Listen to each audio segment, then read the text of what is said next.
నమస్తే. మనతో పాటు సింగర్ మిద్దెల సందీప్ అన్న ఉన్నారు. ఒకసారి వారితో మాట్లాడదాం. ఎట్లా చూస్తారన్న ఇవాళ అంబేద్కర్ జయంతిగా చాలా ఘనంగా దేశం మొత్తం జరుపుకుంటా ఉంటది. దేశం మొత్తం జరుపుకుంటుంది, ప్రపంచం మొత్తం జరుపుకుంటుంది. కానీ ఈ రాష్ట్రంలో ఉన్నటువంటి ముఖ్యమంత్రిగా ఉన్నటువంటి రేవంత్ రెడ్డి గారు మాత్రం ఘనంగా జరుపుకోవడానికి తన మనసు ఒప్పుకుంటలేదు.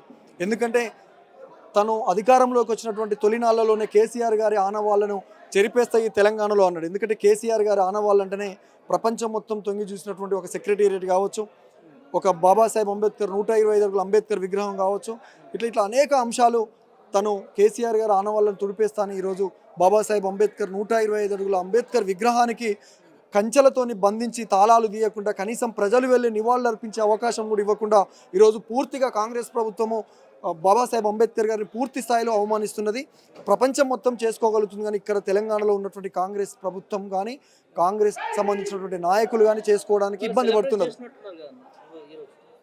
చేసిర్రు. ఎప్పుడు చేసిర్రు? బీఆర్ఎస్ పార్టీ నిలబడి కలబడి కొట్లాడి అక్కడ పోయి మేము కూర్చుంటాం, మీరు తీస్తారా లేకపోతే మేమే వెళ్ళి అక్కడ కంచెలు బద్దలు కొట్టాలన్న బాబాసాహెబ్ అని ఛాలెంజ్ చేయడం వల్ల వాళ్ళకు ప్రజలకు ఒక పిలుపునివ్వడం వల్ల ఇవాళ తీయాల్సిన పరిస్థితి ఏర్పడింది. 16 నెలల తర్వాత మొదటి రోజు ఎందుకు తీయకూడదు? తను రాసినటువంటి రాజ్యాంగం మీదనే ప్రమాణం చేసింది కదా రేవంత్ రెడ్డి. సేవ్ కాన్స్టిట్యూషన్ అంటూ రాహుల్ గాంధీ దేశం మొత్తం తిరిగింది కదా. మొదలే కదా అక్కడికి పోవాల్సింది నువ్వు. 16 నెలల తర్వాత నీకు బాబాసాహెబ్ అంబేద్కర్ గుర్తొచ్చిండా? కాబట్టి ప్రజలు ఎక్కడ తిరగబడుతున్నటువంటి ఒక భయంతో మాత్రమే ఈరోజు తీసిండు.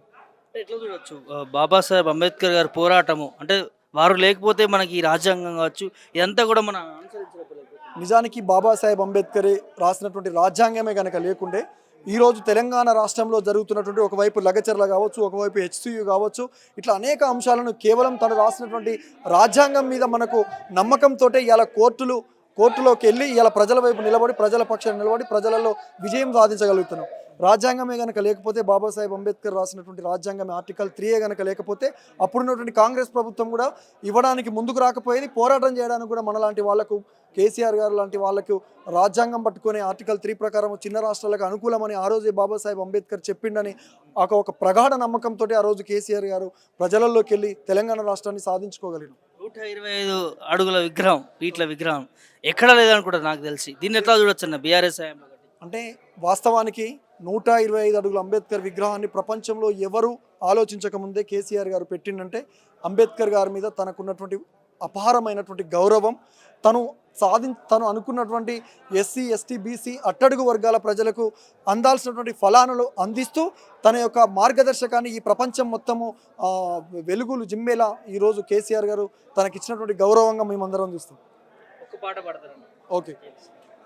ఏమైపోయే వాళ్ళమో అంబేద్కర్ లేకుంటే, ఏ చీకటి మింగునో తను వెలుగై రాకుంటే, తరాలు మన స్థితి గతులు మారక తల్లడిల్లు గద సకల జనం, బతుకు వగ్రకుల విషకౌగిటబడి నలిగిపోవు కద నేటి దినం. ఏమైపోయే వాళ్ళమో అంబేద్కర్ లేకుంటే, ఏ చీకటి మింగునో తను వెలుగై రాకుంటే, రాజ్యాంగం అణువులో జీవము నింపి నేల మీద ప్రతి జీవజాతికి మనుగడ చూపి ప్రపంచమే తొంగి చూసేలా ప్రతిదీ పొందుపరిచాడు. విశ్వములో ఉన్న జ్ఞానులకు వెలుగులాగా నిలిచాడు.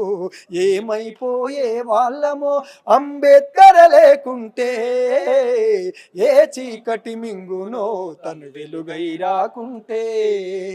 ఇలా బాబాసాహెబ్ అంబేద్కర్ రాసినటువంటి రాజ్యాంగమే కనుక లేకుంటే ఇప్పుడున్నటువంటి కాంగ్రెస్ ప్రభుత్వము కంప్లీట్గా తెలంగాణను ఎక్కడికక్కడ బకాసురులాగా మింగి భూములన్నీ మింగి ఈరోజు తెలంగాణని ఒక చీకటిమయంగా మార్చే పరిస్థితి ఉన్నది.